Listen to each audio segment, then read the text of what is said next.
Good morning. How is everyone today? My name is Gloria Michelle Otieno.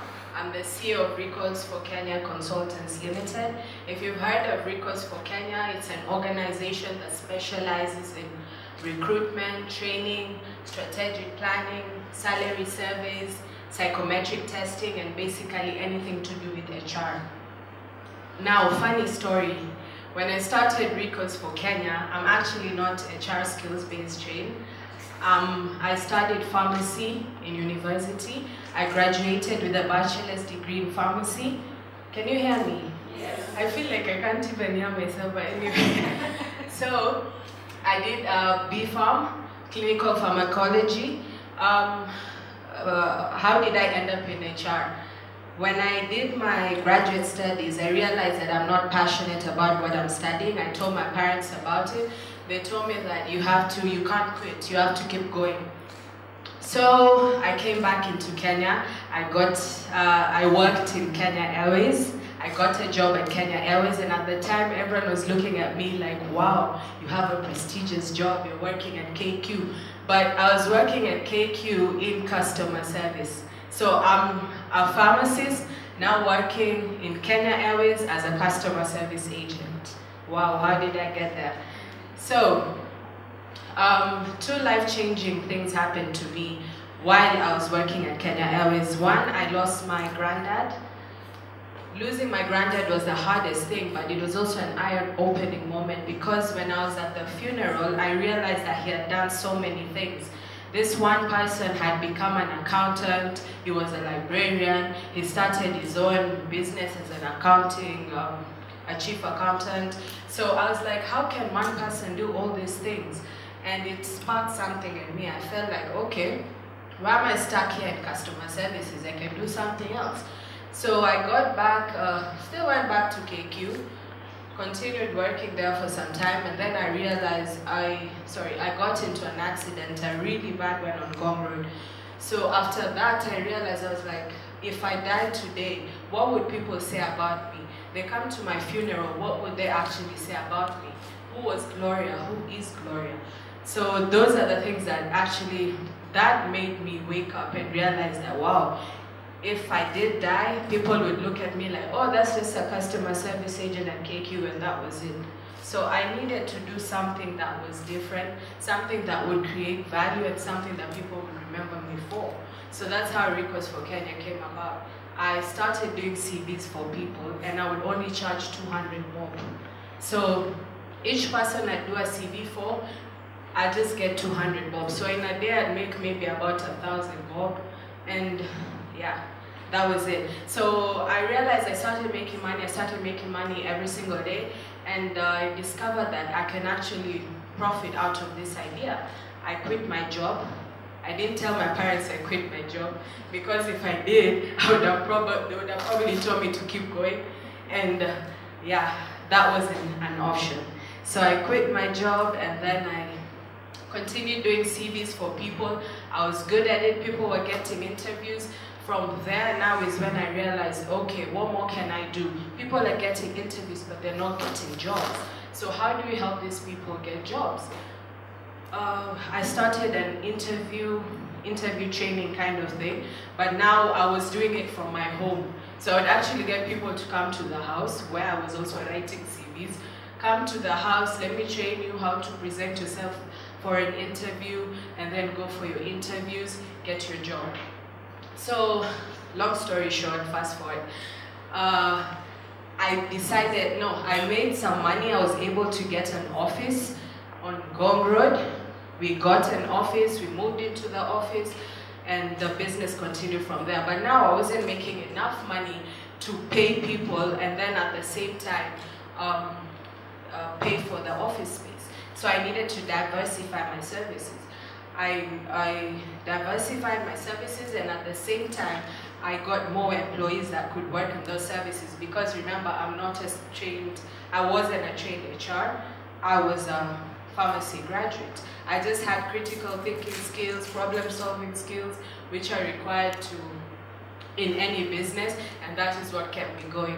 So I hired people who are able to work in those specific areas, those specific services that are incorporated into the business. And from there, yeah, that's how the business continued, and from there I managed to get a really big client, which is still my success story until today, because that client actually paid me. That was my first million bob. And yeah, I'm still proud of that story, because the client came to me and they told me that they had actually gone around to other recruitment agencies and were not able to get someone who would be able to recruit for them an area manager in Kenya. That area manager right now works for Foshini. It's a fashion store at the village market. But I recruited for them the area manager about 2 years ago. So what I basically keep telling people is that when you're in business, you need to ask yourself, when you look at Microsoft, what do you see? Who do you think about? Maybe I need to throw this to the crowd. When you look at Microsoft, what do you think about? Who comes to the top of your head? Anybody? Microsoft? Exactly. Apple? Centum?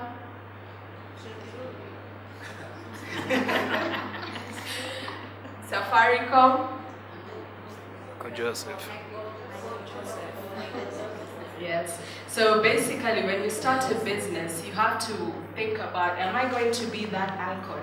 Am I going to be that person that everyone would remember every time they say this type of business? Would they see you behind it? Would they remember that person who started that business, or that person who's running that business? And another thing, when you're starting your business, you have to always remember that I need to stay in business. So what do you need to do in order to stay in business? Those are the most important things, I think, in any business. Because you'll find that someone will decide, oh, I'm starting a business, but they want to do it small scale. I always believe in starting a business and thinking about the future. Where is the business going to go? How do you keep your business in business?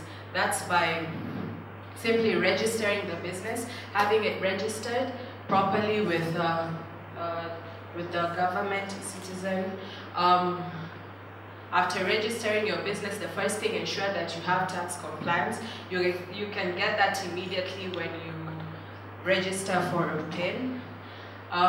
Once you have your tax compliance, once you have your registration documents, ensure you have a legit bank account. When people are paying you, they're not paying your name, they're paying your organization. So there are certain things that one needs to do in order to maintain a business and maintain a professional image when they're in their business. Mistakes that people do that I've seen, people tend to spend money even before they get it. So you know that, oh, your lifestyle has suddenly changed, you're now in business, you're making money, you've gone from this person who wasn't making money to this person who's now making money. Fridays you used to sleep, now it's time to go out. And as you're out, you're spending that money which you're expecting next week. So those are the kind of things which can be a downfall to a business. As well as capital management is important. When you have a business, always ensure that you manage how much are you spending every day, what are your expenses, and how much are you saving every single day. Aside from that, you also have to think about, okay, so people, the funniest thing, I was talking to someone the other day, and they're telling me, oh, do you have a business plan for your business? And I keep telling people that, for me, I don't think a business plan is important for a startup, because you're going to start planning for money 5 years from now, money 3 years from now. Why? When you have a startup, you need to start thinking about today, 1 hour from now. How many calls am I making today? How many follow-ups am I doing today? How many emails am I going to send out tomorrow? As opposed to 5 years from now, this is how much you're projecting to make, etc. It's not valuable for a startup. Lastly, a key point, get advice from people who matter. Get advice from people who are the same, who have been through your level actually. But as you're getting advice from them, don't get advice from them when they are making, let's say, 5 billion. You want to ask them, when you are making 1,000 a day, how are you doing it? What would keep you in business when you are making 1,000 a day? Sorry, I'm rushing. So I'm like, am I rushing? I'm talking slowly. Okay. So how are you in business, and how are you remaining in business when you're making 1,000 a day, when you're making 200 a day, as opposed to, oh, you're making 5 billion now, how are you making that 5 billion? You're not going to make 5 billion today unless you're doing other things. But if you're in business, in legit business, your growth is going to grow exponentially, and it's going to have a curve. It's going to grow slowly. So yeah, that's about it. Thank you so much.